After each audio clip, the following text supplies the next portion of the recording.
நேசிக்கிற கிருபையுள்ள நல்ல பிதாவே, இந்த நல்ல வேலைக்காக நன்றி செலுத்துகிறோம்.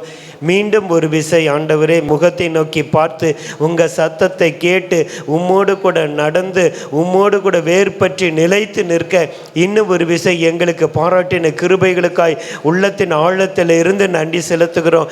எத்தனையோ மக்களுக்கு இந்த சிலாக்கியம் கிடைக்கல. தேவனாகிய கர்த்தர் எங்களுக்கு கொடுத்து எங்கள் தாழ்மையில் எங்களை நினைத்தவரை நன்றியோடு கூட நாங்கள் ஸ்தோத்தரித்து ஜெபிக்கிறோம். ஆரம்ப வேலையிலிருந்து முடிவு பரியந்தம் எல்லா காரியத்தில் உங்கள் நாமம் மட்டும் மகிமைப்படணும், நீங்கள் இடைப்படணும்.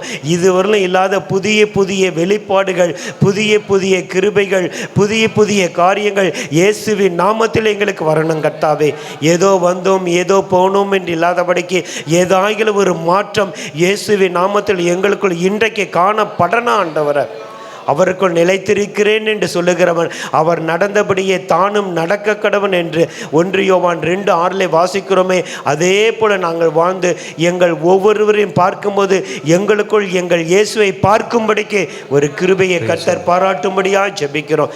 எல்லா பிள்ளைகளும் கர்த்தர் பயன்படுத்துங்க, எங்கள் கூட நீங்கள் பேசுங்க, உங்கள் நாம மகிமைப்படட்டும். தரை மட்டும் தாழ்த்தி உமது அடிமை உம்முடைய வார்த்தையின்படி எங்களுக்கு உண்டாகட்டும் என்று சொல்லி மரியாதை போல எங்களை தாழ்த்துகிறோம்.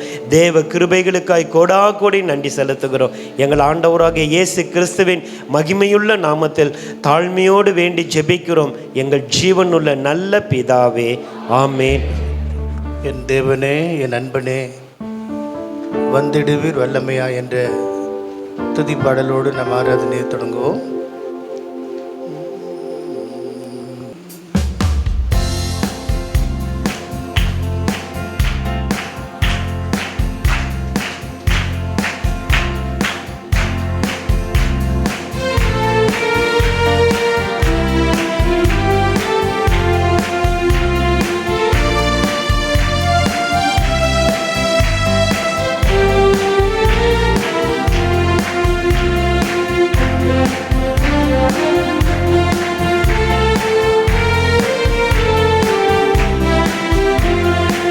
தேவனே, என் அன்பனே, வந்திடுவே வல்லமையாய்.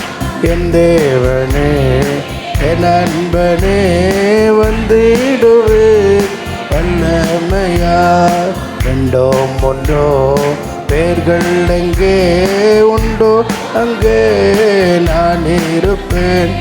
ரெண்டோ ஒன்றோ பேர்கள் எங்கே உண்டோ அங்கே நான் இருப்பேன். என்றுரைத்த வாக்குப்படி என்று எம்மை சந்தித்திடும். என்றுரைத்த வாக்குப்படி என்று எம்மை சந்தித்திடும்.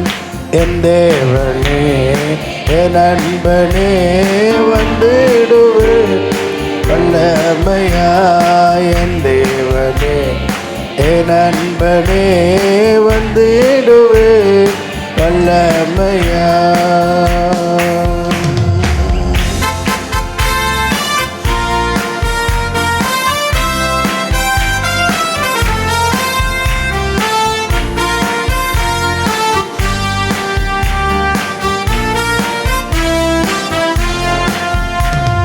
கல்வாரியில் ஜீவன் தந்த எங்கள் தேவா இயேசுநாதா.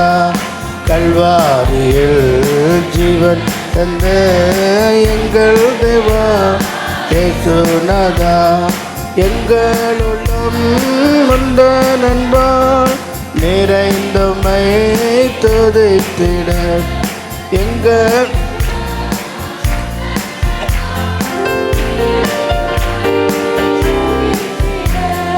என் தேவனே, என் அன்பனே, வந்திடுவே வல்லமையா. என் தேவனே, என் அன்பனே, வந்திடுவே வல்லமையா.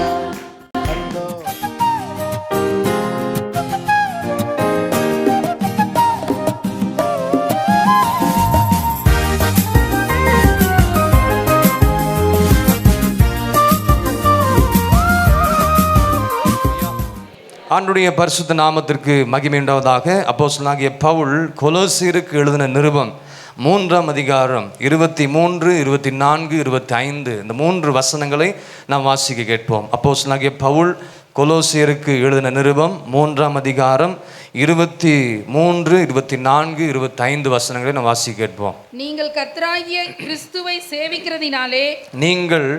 கர்த்தராகிய கிறிஸ்துவை சேவிக்கிறதினாலே சுதந்திரமாகிய பலனை கர்த்தராலே பெறுவீர்கள் என்று அறிந்து எதை செய்தாலும் கவனிங்க, எதை செய்தாலும் அதை மனுஷர்களுக்கென்று செய்யாமல் கர்த்தருக்கென்றே மனப்பூர்வமாய் செய்யுங்கள். அநியாயம் செய்கிறவன் தான் செய்த அநியாயத்துக்கு ஏற்ற பலனை அடைவான். அநியாயத்துக்கு ஏற்ற பலனை அடைவான். பட்சபாதமே இல்லை. ஹல்லேலூயா. ஆண்டுடைய பரிசுத்த நாமத்திற்கு மகிமை உண்டாவதாக. இந்த மாதம் என்ன பேச வேண்டும் என்று சொல்லி ஆண்டுடைய சமூகத்தில் அடியன் காத்து கொண்டிருக்கும் பொழுது இந்த வார்த்தையை, இந்த வசனத்தை ஆண்டவர் அடியனுக்கு காண்பித்து கொடுத்தார். நீங்கள் கர்த்தராகிய கிறிஸ்துவை சேவிக்கிறதுனாலே சுதந்திரமாகிய பலனை கர்த்தராலே பெறுவீர்கள். ஆமென் சொல்லுங்க. இந்த செய்தியின் தலைப்பு கர்த்தர் பலன் அளிக்கிறார். கர்த்தர் பலன் அளிக்கிறார். The Lord repays. இந்த மாதம் கர்த்தர் நமக்கு என்ன செய்ய போகிறாரு? பலன் உண்டு. பலன் இல்லை, பலன் அளிக்க போகிறார். அதுதான் இந்த நாளில் உங்களோட கூட நான் பேச விரும்புகிறேன். பரிசுத்த பவுலடிகள் ரோமாபுரி சிறையிலிருந்து தான் எழுதின நிருபங்களில் ஒன்று தான் இந்த கொலோசி சபைக்கு எழுதின இந்த நிருபம், கொலோசியர் நிருபம். ஹல்லேலூயா. பவுலடிகளை குறித்து நாம் பார்க்கும் பொழுது அவர் சிறையிலிருந்து நிறைய நிருபங்களை அவர் எழுதியிருக்கிறார். பல நிருபங்களை எழுதியிருக்கிறார். ஒன்று எபேசியர், பிலேமோன், அப்புறம் கொலோசியர். இந்த 3 நிருபங்களும் அவர் சிறைச்சாலையில் இருக்கும் பொழுதுதான் இதை அவர் எழுதியிருக்கிறார். இந்த சபைக்கு இப்போ நம்ம வாசிக்க கேட்டோம் பார்த்தீங்களா, இந்த சபைக்கு சிறையிலிருந்து தான் இந்த நிருபத்தை அவர் எழுதியிருக்கிறார். பவுலடிகள் இந்த சபையை அவர் பார்த்தது கிடையாது, இந்த சபையை அவர் சந்தித்ததும் கிடையாது. அவருடைய எபேசு சபையில் செய்த ஊழியத்தின் நிமித்தமாக வந்து அவர்கள் அங்கே அதை கண்டு அவர்கள் போய் ஆரம்பித்த சபை.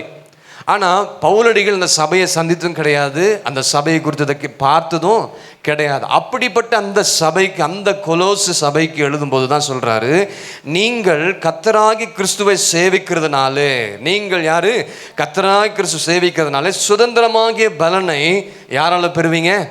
கர்த்தராலே பெறுவீர்கள் என்று உங்களுக்கு கர்த்தர் பலன் கொடுப்பார். ஆகவே எதை செய்தாலும் மனப்பூர்வமாய் செய்யுங்கள், தைரியமாய் இருங்கள் என்று கொலோசு சபைக்கு பவுல் எழுதின ஒரு அற்புதமான வார்த்தை. உங்களுக்கு உங்க பிரயாசத்துக்கு பலன் உண்டு. ஹல்லேலூயா, ஹல்லேலூயா.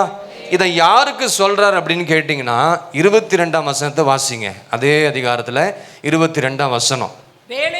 வேலைக்காரரே சரீரத்தின்படி உங்கள் எஜமான்களாய் இருக்கிறவர்களுக்கு எல்லா காரியத்திலையும் கீழ்ப்படிந்து நீங்கள் மனுஷருக்கு பிரியமாய் இருக்க விரும்புகிறவர்களாக பார்வைக்கு ஊழியம் செய்யாமல் என்ன செய்யாதீங்க? பார்வைக்கு ஊழியம் செய்யாமல் தேவனுக்கு பயப்படுகிறவர்களாக கபடமில்லாத இருதயத்தோட ஊழியம் செய்யுங்கள். ஹல்லேலூயா. இதை யாருக்கு சொல்றாருன்னா அப்போஸ்தலனாகிய பவுல் வேலைக்காரருக்கு இது சொல்றாரு. வேலைக்காரர்களுக்கு இந்த காரியத்தை சொல்றார். அந்த நாட்கள்ல யாரை வேலைக்காரரா வைப்பார் என்று சொன்னால் அடிமைகளை தான் வேலைக்காரர்களாக வைப்பாங்க. எஜமான்கள் அடிமைகளை தான் அந்த நாட்களில் எஜமான்கள் வேலைக்காரராக அவருடைய வீடுகளில் வைப்பார்கள். நீங்கள் இந்த அடிமைகளை எங்கேருந்து வாங்குவாங்கன்னா அடிமை சந்தைன்னு ஒரு இடம் இருக்குது. அந்த சந்தைக்கு சென்று அடிமைகளை வாங்கி தங்களுடைய வீடுகளிலே இந்த எஜமான்கள் அவர்களை வேலை வாங்குவாங்க. பல காரியங்களை செய்யும்படியாக விலை கொடுத்து வாங்கி கொண்டு வந்து அந்த அடிமைகளை வேலையாட்களை போல நடத்தி அந்த வீட்டுக்கு என்னென்னலாம் காரியம் செய்ய வேண்டுமோ அதையெல்லாம் செய்யும்படியாக தான் அந்த அடிமைகளை பணம் கொடுத்து வாங்கி கொண்டு வருவார்கள். அந்த நாட்களில் 60 மில்லியன் அடிமைகள் இருந்திருக்கிறார்கள் ரோம சாம்ராஜ்யத்தில். எத்தனை பேர் இருந்தாங்க? 60 மில்லியன் அடிமைகள் இருந்திருக்கிறாங்க. 6 கோடி அடிமைகள் ரோம சாம்ராஜ்யத்தில் இருந்திருக்கிறாங்க. அப்படிப்பட்ட அந்த அடிமைகளாக இருந்த அந்த வேலைக்காரருக்கு பவுல் சொல்றாரு, உங்களுக்கு பலன் உண்டு. இவ்வளோ ஒரு ஆச்சரியமான ஒரு வார்த்தை பார்த்தீங்களா? அந்த அடிமைகளுக்கு சொல்றாரு, உங்களுக்கு என்ன இருக்குது? பலன் உண்டு. ஒரு ஆச்சரியமான ஒரு வார்த்தை. ஏன்னு கேட்டிங்கன்னா, இந்த அடிமைகளுக்கெல்லாம் சம்பளம் கிடையாது, ஊதியம் கிடையாது, ஆஸ்தி இல்லை, சொத்து கிடையாது, அவங்களுக்கு பேச உரிமை கிடையாது, எழுத உரிமை கிடையாது, மற்றத்தில் பழக உரிமை கிடையாது, கேள்வி கேட்க அவர்களுக்கு என்ன செய்யாது? உரிமை கிடையாது.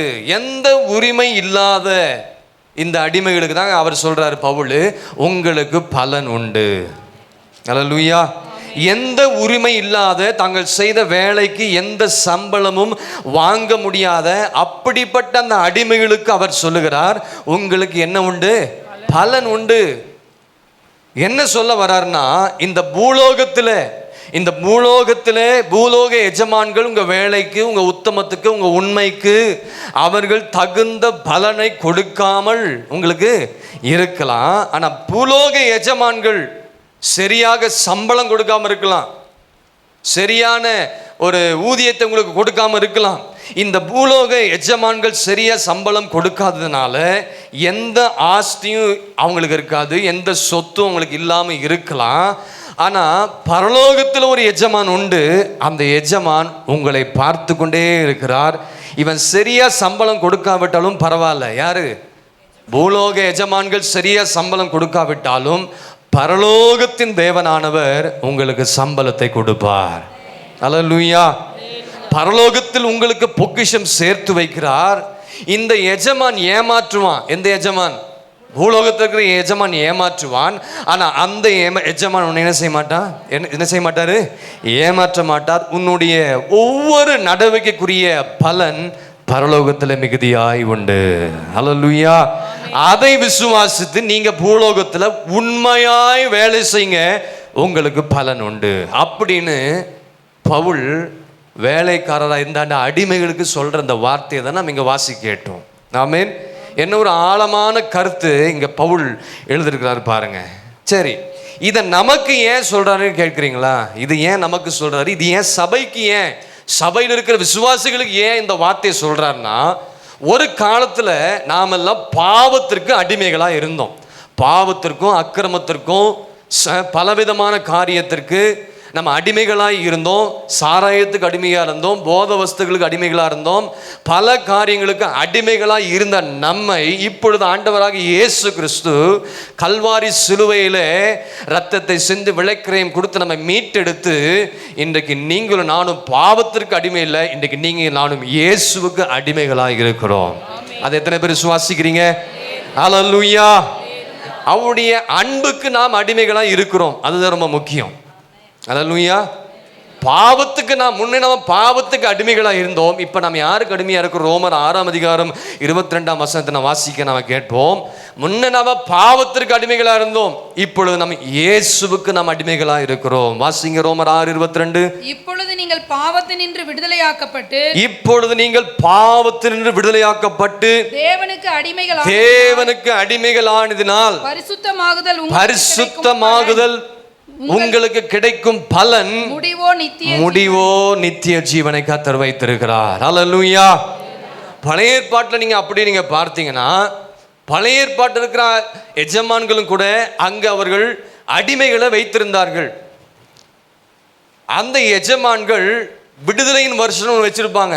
அந்த விடுதலையின் வருஷத்துல அந்த எஜமான்கள் அந்த அடிமைகளை விடுதலையாக்க வேண்டும் என்று சொல்லி ஒரு நாளை குறித்து வைத்திருப்பார்கள். அந்த நாளில் அவர்கள் விடுதலையாக்குவாங்க. ஆனால் இந்த பழைய ஏற்பாட்டில் இருக்கிற அடிமைகளுக்கு என்ன ஒரு பிரச்சனைனா, என்ன ஒரு காரியம்னா, அந்த எஜமான்களுடைய அன்பு, அந்த எஜமான்களுடைய பாசம், அந்த எஜமான் அவர்கள் மேல் காட்டின அந்த இரக்கம், தயவு, அவர்களை அரவணைத்தது, அவர்களுக்கு செய்ததெல்லாம் பார்த்து இந்த அடிமைகள் விடுதலையாக்கப்பட்டு அவர்களை வெளியே போங்கன்னு சொன்னாலும் இந்த அடிமைகள் என்ன செய்வாங்க தெரியுமா? இல்லை எஜமா, நான் வெளியே போய் நான் விடுதலையாக இருக்கிறத காட்டிலும் நான் உமக்கே என்ன செய்கிறேன்? அடிமையாக சந்தோஷமாக உம்மோடு கூட இருக்கிறேன் என்று சொல்லும் பொழுது உடனடியாக அவனை அழைத்து கொண்டு போய் கதவர்களே தன்னுடைய காதை வைத்து ஒரு ஓட்டையை போட்டு விட்டுருவாங்க காதில். அவன் முன்ன இருந்த மாதிரி அடிமையாக வேலை செய்ய முடியாது அந்த வீட்டில். இப்போ விடுதலையாக்கப்பட்ட அடிமையாக அவன் வேலை செய்கிறவனா இருக்கிறான். அதே போலதான் ஆண்டவராகிய இயேசு கிறிஸ்து நம்முடைய வாழ்க்கையில் அவள் வரும் பொழுது பாவத்திற்கு அடிமைகளாக இருந்தோம், பலவிதமான காரியங்களுக்கு அடிமைகளாக இருந்தோம், போத வஸ்துக்கு, பல காரியங்கள் லைனாக சொல்லிக்கொண்டே போய்க்கொண்டே எல்லாத்துக்கும் அடிமைகளாக இருந்த நம்மை ஆண்டவராகிய இயேசு கிறிஸ்துவின் இரத்தத்தினால ஆண்டவர் என்ன செய்து கொண்டார்? நம்மை மீட்டு கொண்டார். இப்பொழுது நீங்கள் பாவத்திலிருந்து, என்னென்ன பாவம் இருக்குதோ அத்தனை பாவத்திலிருந்து நம்ம விடுதலையாக்கி பட்டு தேவனுக்கு அடிமைகள் ஆடுறதுனால பரிசுத்தமாகுதல் உங்களுக்கு கிடைக்கும் பலன் முடிவோ நித்திய ஜீவனை கர்த்தர் கொடுத்திருக்கிறார். அல்லேலூயா. இப்ப நாம பிசாசுக்கு அடிமை இல்லை, பாவத்திற்கு அடிமை இல்லை. இப்பொழுது நீங்களும் நானும் யாருக்கு அடிமை தெரியுமா? எஜமானாகி இயேசுவுக்கு, அவருடைய அன்புக்கு அடிமை உள்ளவளா இருக்கிறோம். ஆமென். நீங்களும் நானும் எப்படிப்பட்ட அடிமைகள் தெரியுமா? அவங்க அங்க இருந்தாங்க, வீட்டுக்குள்ளே இருந்தாங்க பழைய ஏற்பாட்டு காலத்துல. ஆனா புதிய ஏற்பாட்டுல நீங்களும் நானும் விடுதலையாக்கப்பட்ட ஒரு தேவ பிள்ளைகளா இருக்கிறோம். ஹல்லேலூயா. யாருக்கு நாம் அடிமையா இருக்கணும்? சாத்தானுக்கு அல்ல, பிசாசுக்கு நாம் அடிமையா, இயேசுவுக்கு நாம் அடிமைகளாக கர்த்தர் உங்களை மாற்றி இருக்கிறார். ஆமென். அவருடைய அன்புக்கு, எஜமானாகிய இயேசுவுக்கு நாம் அடிமையா இருக்கும். அப்படிப்பட்ட எஜமானின் அன்புக்கு அடிமையா இருக்கிற நமக்கு என்ன சொல்றாருன்னா, இந்த உலகத்தில் நமக்கு பலன் கிடைக்குதோ இல்லையோ, நாம் செய்கிற வேலையில், நாம் செய்கிற உத்தியோகத்தில் என்னென்ன காரியங்கள் செய்கிறீங்களோ, இந்த உலகத்தில் நமக்கு பலன் கிடைக்குதோ இல்லையோ, பரலோகத்தில் தேவன் நமக்கு பலன் வைத்திருக்கிறார். நம்புறீங்களா? விசுவாசிக்கிறீங்களா? விசுவாசிக்கிறீங்களா? நாம் இந்த உலகத்தில் படுகிற பிரயாசத்துக்கு 10% தான் சதவீதம். எத்தனை சதவீதம்? 10% தான் அதுக்கேற்ற பலன் கிடைக்கும். ஆனால் 90% எங்கே கிடைக்குங்க? பரலோகத்தில் கர்த்தர் நமக்கு வைத்திருக்கிறார். ஹல்லேலூயா.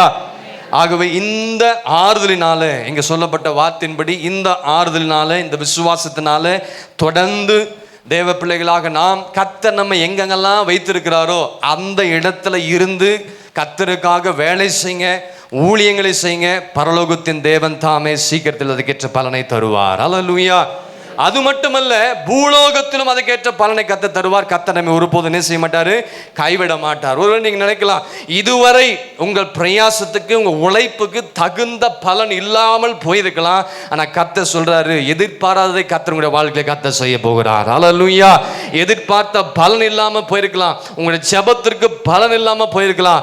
நான் விசுவாசிக்கிறேன், உங்களுக்கு நிச்சயமாய் கர்த்தர் இந்த மாதத்துல பலன் கொடுக்க போகிறார். எத்தனை பேர் நம்புறீங்க?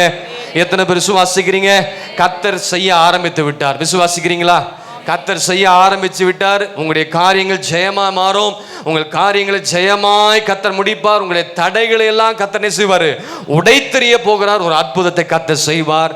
உங்க கரங்களிலே கர்த்தர் மகிமையான ஆசீர்வாதங்களை கர்த்தர் கொண்டு வந்து உங்களை ஆசீர்வதிக்க கர்த்தர் வல்லவராக இருக்கிறார். ஹல்லேலூயா. அந்த பலன் நீங்க பெற்றுக்கொள்ள போறீங்க. இதுவரைக்கும் பெற்றுக்கொள்ளாத பலன் இந்த மாதமோ இனி வருகிற நாட்களிலோ கர்த்தர் செய்வார் என்ற நம்பிக்கையோடு விசுவாசத்தோடு இருந்தீங்கன்னா கர்த்தர் நிச்சயமாகவே பலன் கொடுப்பார். ஹல்லேலூயா. அப்ப நம்முடைய வாழ்க்கையில செய்ய வேண்டிய ஒரு காரியம் தெரியுங்களா? இந்த உலகத்துல ஆண்டவர் கொடுத்த வேலையா இருந்தாலும் சரி, பிசினஸா இருந்தாலும் சரி, விவசாயம் இருந்தாலும் சரி, குடும்ப உறவுகளா இருந்தாலும் சரி, மற்ற பழகிற விஷயமா இருந்தாலும் சரி, ஊழியமா இருந்தாலும் சரி, எதுவா இருந்தாலும் ஆண்டவருக்காக உண்மையாய் செய்யுங்க. அதற்கேற்ற பலனை நீங்கள் பெற்றுக்கொள்வீங்க. எத்தனை பேர் இந்த வார்த்தை விசுவாசிக்கிறீங்க? அல்லேலூயா. உண்மையா இப்ப சொன்ன ஒவ்வொரு காரியத்திலையும் உண்மை உள்ளவளா இருந்தாலே போதும், அதற்கேற்ற தக்க பலனை கர்த்தர் கொடுப்பார். அல்லேலூயா. அங்கே நான் வாசிக்கிட்டேன், அங்க என்ன, அங்க கொலோசியர்ல 3ஆம் அதிகாரம் கடைசி வசனம் என்ன சொல்ல? அநியாயம் செய்கிறவன் தான் அநியாயத்துக்கேற்ற பலனை, நீங்க நல்லது செஞ்சீங்கன்னா நல்ல ஆசீர்வாதத்தை ஆண்டுட்ட, நீ எதை விதைக்கிறியோ, ஆமா, நல்லதை விதைச்சிங்கன்னா நல்லதை அறுப்பீங்க. கெட்டதை விதைச்சிங்கன்னா எதுவா இருந்தாலும் அதை நீங்க ஒரு நாள், அதனால நம்ம நல்லதை விதைக்க கற்றுக்கொள்வோம், நல்லபடி வாழ தீர்மானம் பண்ணுவோம், நல்ல வசனங்களை கேட்டு கீழ்ப்படிந்த தேவ சித்தத்துக்கு ஒப்பு கொடுப்போம். கர்த்தர் அதற்கேற்ற பலனை கர்த்தர் நமக்கு தருவார். ஹல்லேலூயா. சரி, நாம் எப்படி இருந்தால் நமக்கு பலன் கொடுப்பார்? அது ரொம்ப முக்கியம். பலன் கொடுப்பார்னு 100% நம்ம எல்லாரும் நம்புகிறோம். ஆமாவா இல்லைங்களா? பலன் கொடுப்பார். விவசாயத்தில் விதைக்கிறீங்க, நெல் போடுறீங்க, மாங்காய் பிஸ்னஸ்ஸு எதுவாக இருக்கட்டும், எதுவானா இருக்கட்டும், வியாபாரத்தில் காரியங்களை செய்கிறீங்க, டீ கடையோ எதுவாக இருந்தாலும் அதுக்கேற்ற பலன் எவ்வளோ சம்பாதிக்கிறேன், எவ்வளோ கையில் காசு நிற்க மாட்டேங்குது. என்னதுங்க? எல்லாமே லாஸில் போயிடுது. விவசாயத்தில் லாஸ், பிஸ்னஸில் லாஸ். நீ செய்ய வேண்டியதை செய்யாமல் இருந்தால் செய்யாதனால தான் லாஸ். அங்கே நான் சொல்கிறது கரெக்டு தானே? வேலை கிடைக்கல, வேலை எப்படி கிடைக்கும்? ஆண்டவருக்கு கனம் கொடுத்தா தானே கிடைக்கும். அதை கேட்ட பலன் அப்போ தான் அனுபவிக்க முடியும். ஜெபத்துக்கு முக்கியம் கொடுக்கல, வார்த்தைக்கு முக்கியம் கொடுக்கல, சத்தியத்துக்கு கீழ்ப்படியில, ஆண்டவருக்கு விரோதமாக காரியங்களை செய்யும் பொழுது எப்படி அதை கேட்ட பலனை ஆண்டவருடைய கருத்தில் பெற்றுக்கொள்ள முடியும்? ஆனால் எப்படி இருந்தால் நமக்கு பலன் உண்டு, அதை நம்ம இன்றைக்கு தியானித்து 3 காரியங்களை தான் நான் பேச போகிறேன். அந்த 3 காரியத்தை நாம் சரி செய்தால்தான் நமக்கு பரலோகத்தில் ஒரு பலன் கொடுப்பார், பூலோகத்திலையும் ஒரு பலனை கர்த்தர் கொடுக்க வல்லவர் இருக்கிறார். அல்லேலூயா. கொலோசியர் 3ஆம் அதிகாரம் 17ஆம் வசனத்தை வாசிங்க. 1 கொலோசியர் 3ஆம் அதிகாரம் 17ஆம் வசனத்தை வாசி கேட்போம். வார்த்தையினாலாவது கிரியையினாலாவது நீங்கள் எதை செய்தாலும் அதையெல்லாம் கர்த்தராகிய இயேசுவின் நாமத்தில் செய்து அவர் முன்னிலையாக பிதாவாகிய தேவனை ஸ்தோத்திரியுங்கள். ஹல்லேலூயா. முதல் குறிப்பு இங்க என்ன சொல்லப்பட்டிருக்கிறதுனா, எதை செய்தாலும் இயேசுவின் நாமத்தினாலே செய்து. அப்படின்னா வேலையா இருக்கட்டும், பிஸ்னஸா இருக்கட்டும், வியாபாரமா இருக்கட்டும், படிப்பா இருக்கட்டும், திருமணமா இருக்கட்டும், ஊழியமா இருக்கட்டும், எந்த காரியம் எதை செய்தாலும் கர்த்தருக்கு முன்பாக நாம் இருக்கிறோம் என்ற நினைப்போடு செய்யுங்கள் அர்த்தம். புரியுதுங்களா? வேலை செஞ்சாலும், பிஸ்னஸ் பண்ணாலும், தொழில் பண்ணாலும், என்ன பண்ணாலும் கர்த்தருக்கு முன்பாக நாம் என்ன செய்கிறோம்?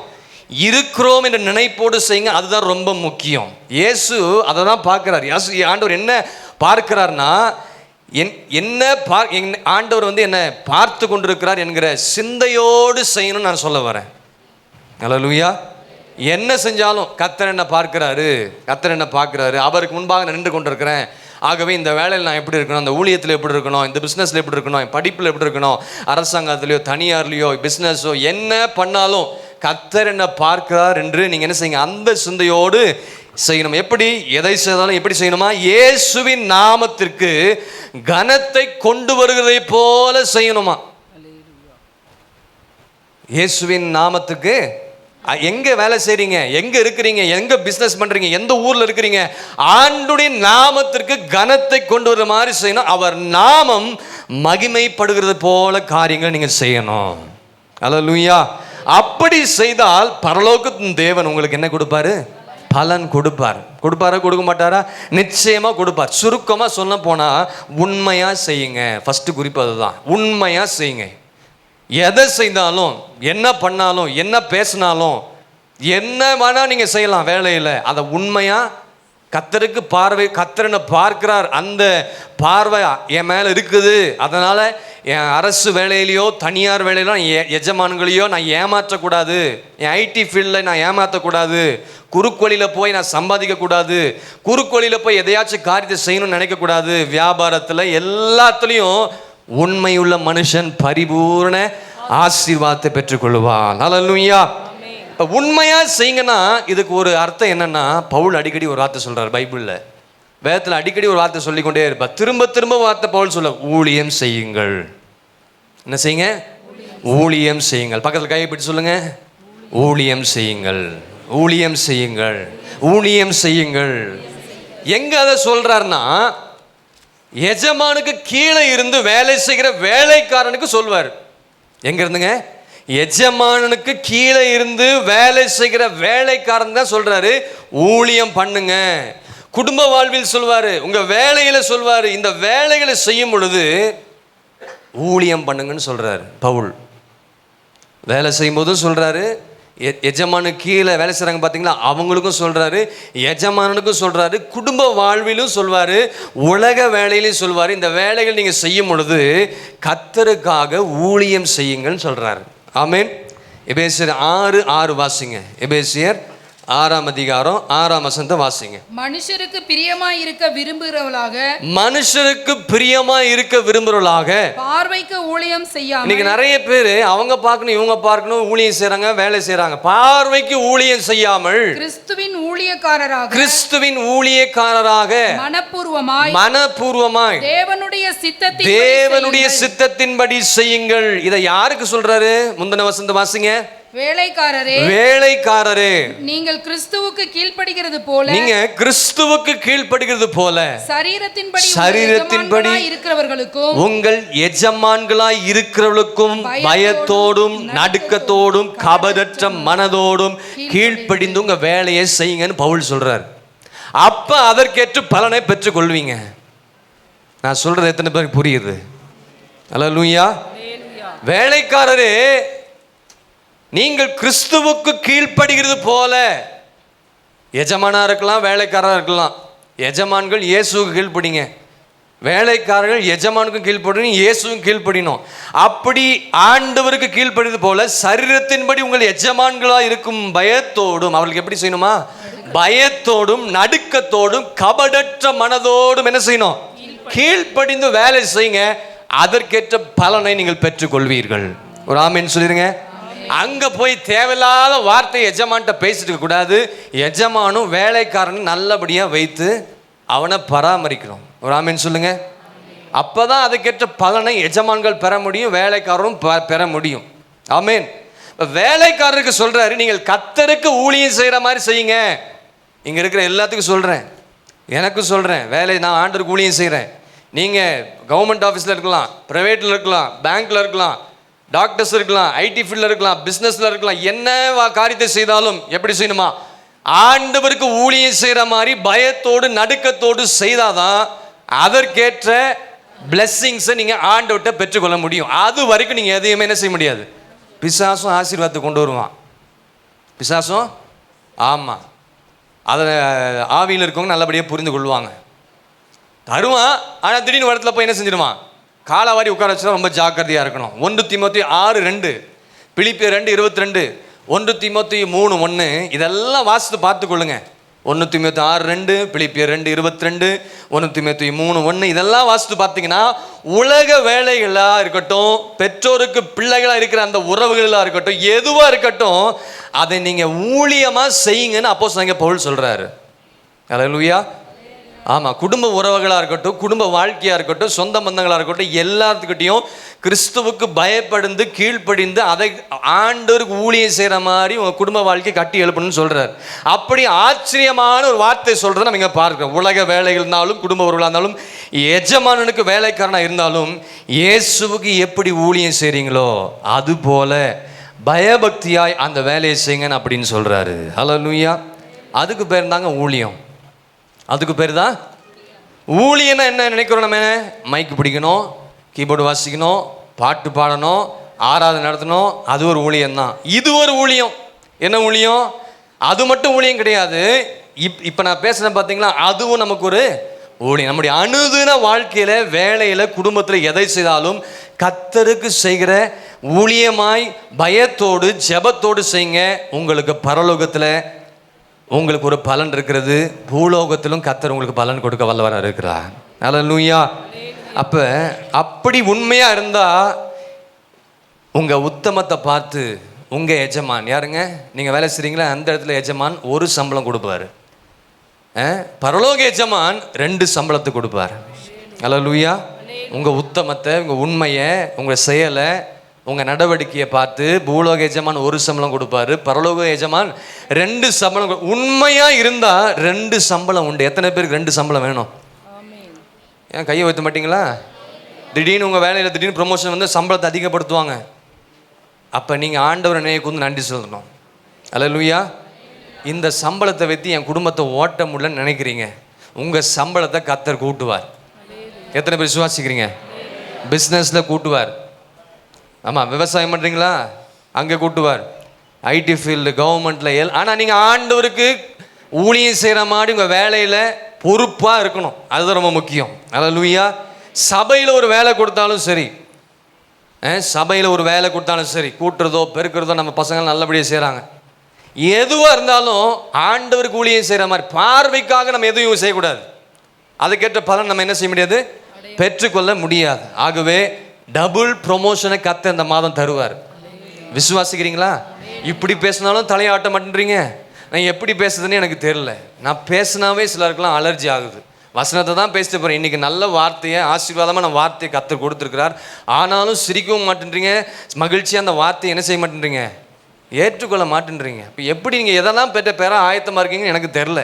அப்போ உண்மையாக இருந்து எந்த பலனுமே இல்லை அப்படின்னு நீங்கள் ஒருவேளை நினைக்கலாம். எவ்வளோ உண்மையாக இருக்கிறேன், நல்லா இருக்கிறேன், ஜெபிக்கிறேன், எல்லாம் பண்ணுறேன், ஆனால் கத்தர் அதை கேட்ட பலனை அதின் காலத்தில் நேர்த்தியாக செய்து முடிக்க ஆண்டவர் வல்லவராக இருக்கிறார். அல்லேலூயா.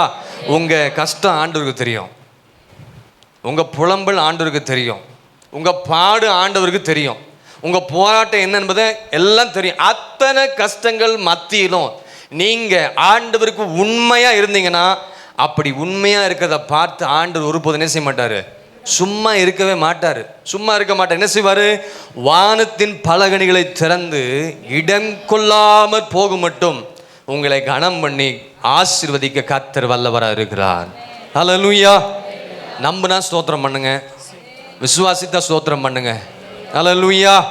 இப்போ உண்மையாக இருக்கிறீங்களா, அதை தான் பார்க்குறார். உத்தமமாக ஊழியம் செய்கிறீங்களா, உங்களுக்கு பலன் உண்டு. ஆமென். உலகம் அதை அறியாமல் இருக்கலாம். என் வேலை செய்கிற இடத்துல என் அதிகாரி என்ன சரியாகவே பார்த்துக்கிறது இல்லை, எவ்வளோ உண்மையாக வேலை செய்கிறேன், கடையில் வேலை செய்கிறேன், அங்கே வேலை செய்கிறேன், இங்கே வேலை செய்கிறேன், சரியான ஒரு இது பலன் இல்லை, ஒரு சம்பளம் இல்லை அப்படின்னு நினச்சி கொண்டு இருக்கலாம். அதற்கேற்ற ஒரு வேலையை கத்தர் கொடுத்து உன்னை ஆசீர்வதித்து கத்தர் உயர்த்த போகிறார். விசுவாசிக்கிறீங்களா? அப்போ என்னை குறித்து யாருமே என்னை வந்து யாருமே விசாரிக்கிறது இல்லை, என் வேலையை குறித்த காரியத்தை யாரும் பேசுறதில்லை, நீங்கள் கலங்கி கொண்டிருக்க வேண்டாம். உங்களுடைய வியாகுலங்களை எல்லாம் கத்தர் அறிந்திருக்கிறார். ஆமென். கத்தர் அறிந்திருக்கிறார். அறிந்தவர் ஏற்ற காலத்தில் கத்தர் அதுக்கேற்ற பலனை கொடுப்பார். நீங்கள் தளர்ந்து போகாதிருந்தால் ஏற்ற காலத்தில் அறுப்பீர்கள். விசுவாசிக்கிறீங்களா? அப்போ உங்கள் வெட்கத்திற்கு பதிலாக இரட்டிப்பான பலன் உண்டு. கத்தர் உங்களை ஒருபோதும் என்ன செய்ய மாட்டார், கைவிடவே மாட்டார். வெட்கப்பட்டு போகவே மாட்டீங்க. நீங்கள் இழந்ததை எல்லாம் கத்தர் மீண்டுமாக எடுக்க கத்தர் கிருபை செய்ய போகிறார். அல்லேலூயா. அதுதான் நம்ம இங்க வாசி கேட்டோம். என்ன வாசி கேட்டோம்? இயேசுவின் நாமத்தின் முன்னிலையிலே செய்யுங்கள். அப்படிதானே வாசி கேட்டோம். என்ன செய்யணுமா? ஆண்டுடைய நாமத்திற்கு முன்பதாக இயேசுவின் நாமத்தின் முன்னிலையிலே நீங்க என்ன செய்யணுமா? காரியங்களை செய்யணும். கர்த்தராகிய இயேசுவின் நாமத்தினால செய்யுங்க. அப்படின்னா அவருக்கு கனத்தை உண்டு பண்ணுவது போல செய்யுங்க. என்ன பண்ணாலும், எதை செய்தாலும் அப்படின்னா இயேசுவை முன் வைத்து செய்யுங்க. First preference to God. என்ன செஞ்சாலும் என்ன செய்யணுமா? வீடு கட்டும் பொழுது அந்த வீட்டை அந்த அஸ்திபாரம் போடுவோம் பார்த்தீங்களா, அதை தோன்றதுக்கு முன்னாடியே பாஸ்டர் கூப்பிட்டு ஜெபம் பண்ணணும். அதை விட்டுட்டு நீங்கள் பாட்டுக்கு பேஸ்மெண்ட் இஷ்டத்துக்கு போட்டுட்டு அப்புறம் பாஸ்டர் வந்து ஜெபிங்கன்னு சொன்னீங்கன்னா அதற்கேற்ற ஆசீர்வாதம் கிடைக்குமா நினைக்கிறீங்க? ஜெபம் பண்ணாமல் அஸ்திபாரம் போட்டால். வீடு கட்டினாலும் சரி, வியாபாரம் தொடங்கினாலும் சரி, படிப்பாக இருக்கட்டும் சரி, மேரேஜாக கல்யாணமாக இருக்கட்டும் சரி, ஊழியமாக இருக்கட்டும் சரி, குடும்பத்தின் காரியங்கள் எதுவாக இருக்கட்டும், கர்த்தரை முன் வைத்து செய்ய பழகுங்க. இயேசுவை முன் வைத்து செய்து பழகுங்க. அதற்கேற்ற பலனை நீங்கள் பெற்றுக்கொள்வீங்க. பெற்றுக்கொள்வீங்களா? பெற்றுக்கொள்ள மாட்டீங்களா?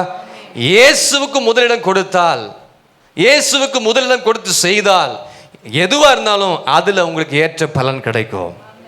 மத்தேயு எழுதின சுவிசேஷம் 6ஆம் அதிகாரம் 33ஆம் வசனம் சொல்லப்பட்டிருக்கிறது. முதலாவது தேவனுடைய ராஜ்யத்தின் நீதியும் தேடுங்கள், அப்பொழுது உங்களுக்கு எல்லாம் கூட உங்களுக்கு கொடுக்கப்படும், இல்லை கூட கொடுக்கப்படும் என்று சொல்லப்பட்டிருக்கிறது. ஹல்லேலூயா. நிச்சயமாகவே யாரெல்லாம் தேவனுடைய ராஜ்யத்தையும் அவருடைய நீதியும் தேடி முக்கியம் படுத்துறாங்களோ நிச்சயமாகவே பலன் அவர்களுக்கு கொடுக்கப்படும் கர்த்தரால். ஆமென். பக்கத்தில் பையை பிடிச்சு சொல்லுங்க, give first preference to God. பரவாயில்ல, பாட்டிங்களா இங்கிலீஷில் பேசுகிறாங்க. give first preference to God.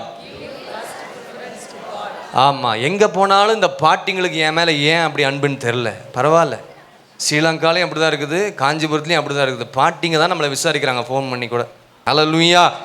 அப்படி முதல் இடத்தம் கொடுத்து பாருங்க. அஞ்ஞானிகள் நாடி தேடுகிறதை தானாக கர்த்தர் உங்கள் கையில் கொண்டு வந்து கொடுப்பார். அல்லேலூயா. ஃபர்ஸ்ட் ப்ரிஃபரன்ஸ் கர்த்தருக்கு தாங்க.